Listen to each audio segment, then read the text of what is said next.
to that, you have the strain value, true strain value. True strain value means you have initial instantaneous length upon original length.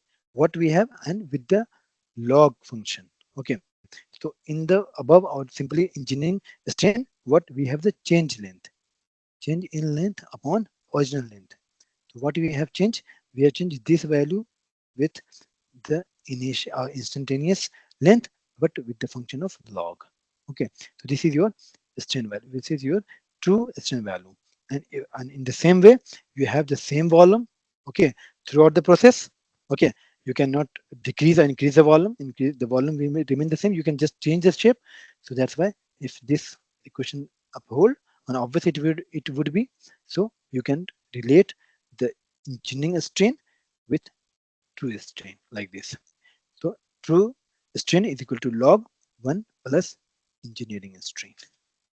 This is your final value. Got it?